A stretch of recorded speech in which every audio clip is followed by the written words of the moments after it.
जय हिंद दोस्तों, मैं नदीम अंसारी आप सभी का अपने YouTube चैनल पर बहुत बहुत स्वागत करता हूं। आप लोगों को पता होगा कि मैं आप लोगों को कक्षा 10 विज्ञान के जनन टॉपिक को पढ़ा रहा हूं, जिसमें मैंने आप लोगों को जनन के बारे में बताया, उसके प्रकार के बारे में बताया और अलैंगिक प्रकार के बारे में बात कर रहा हूं, जिसमें आप लोगों को मैंने मुकुलन और द्विखंडन के बारे में बता दिया है। आज मैं बात करने वाला हूं एक अलैंगिक जनन के दूसरे प्रकार, जिसका नाम है विखंडन, या जिसे हम फ्रेगमेंटेशन कहते हैं। आइए सबसे पहले जानते हैं कि विखंडन क्या होता है और किसमें देखने को मिलता है। सबसे पहले बेटा याद रखना कि विखंडन जो है ये भी अलैंगिक जनन का एक प्रकार है। विखंडन भी अलैंगिक जनन की एक विधि है, अर्थात ये भी एक तरह का अलैंगिक जनन होता है।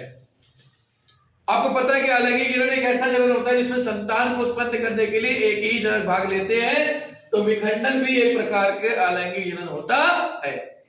इस प्रकार का जनन सामान्यतः आपको जो तंतु में शैवाल होते हैं, जो आपके तंतु में शैवाल यानी फिलामेंटस एल्गी जो होते हैं, और आपको ये जो है देखने को मिल जाएगा ब्रायोफाइट्स के कुछ प्लांट्स के अंदर देखने को मिल जाएगा।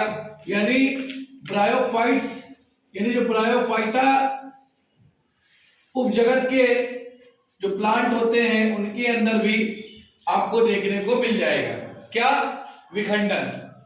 अब देखिए बेटा, विखंडन में नाम ही से लग रहा होगा, खंडन का मतलब होता है बंटना या विभाजित होना।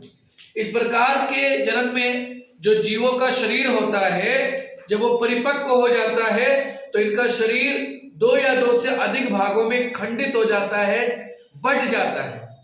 अब प्रत्येक खंडित भाग से, प्रत्येक बटे भाग से एक नए जीव का क्या होता है, विकास होता है। इसी विधि को क्या कहा जाता है बेटा, विखंडन कहा जाता है। फॉर एग्जाम्पल जैसे मैं आपको दिखाता हूं, एक एग्जाम्पल के तौर पर देखिए, मैंने यहाँ पर एक स्ट्रक्चर ड्रा किया हुआ बनाया हूं, जो एक परिपक्व स्पाइरोगाइरा का है। स्पाइरोगाइरा बेटा एक तरह के शैवाल है। इसी को हम तालाब का रेशम के नाम से भी जानते हैं। यानी स्पाइरोगाइरा जो एक शैवाल है, इसी को हम लोग इस तालाब के रेशम के नाम से जानते हैं। यहां पर आप देखिए तंतु में इसका शरीर है। अब क्या होता है, जब ये परिपक्व हो जाते हैं तो ये जिस तालाब या जिस पानी में रहते हैं, वहां पर इनकी जो बॉडी होती है वो पानी की धाराओं से टकरा करके या उस किसी एक्सटर्नल स्टोक से प्रभावित होकर के इनकी बॉडी देखिए दो या दो से ज्यादा भागों में क्या हो जाती है, खंडित हो जाती है, टूट जाती है। देखिए यहाँ पर एक दो तीन तीन, सपोज दैट कि यहाँ पर इनकी बॉडी तीन पार्ट में, तीन भाग में खंडित हो गई, और इसी से इन तीनों खंड से क्या होता है बेटा, एक नए स्पाइरोगाइरा का क्या होता है बेटा, एक नए तालाब के रेशम का क्या होता है बेटा, विकास होता है। तो देखिए एक स्पाइरोगाइरा की बॉडी थी, वो यहाँ पर मैंने दिखाया कि तीन भाग में टूट गया, तीनों भाग से, प्रत्येक भाग से एक नया स्पाइरोगाइरा बनकर के तैयार हो गया।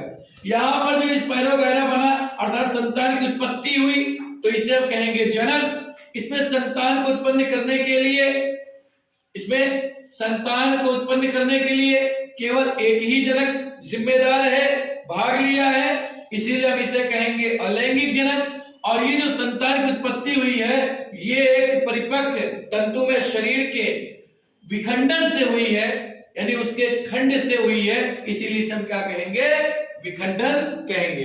तो विखंडन अलैंगिक जनन का एक प्रकार है। कैसे परिभाषित करेंगे, विखंडन अलैंगिक जनन का एक प्रकार है। इस प्रकार का जनन सामान्यतः तंतु में शैवालों और कुछ ब्रायोफाइट्स में देखने को मिलता है। इस प्रकार के जनन में जो परिपक्व जीव का शरीर होता है वो दो या दो से ज्यादा खंडों में खंडित हो जाता है, तथा प्रत्येक खंड से एक नया जीव विकसित हो जाता है। इसी को कहा जाता है विखंडन। आई होप आप लोगों को समझ में आया होगा। यदि कहीं पर दिक्कत हो तो आप कमेंट सेक्शन में जरूर बताएं। यदि वीडियो अच्छी लगे तो इसको लाइक करें, शेयर करें। अगर आप मेरे चैनल पर नए हो तो प्लीज इसको सब्सक्राइब करें। Thank you so much.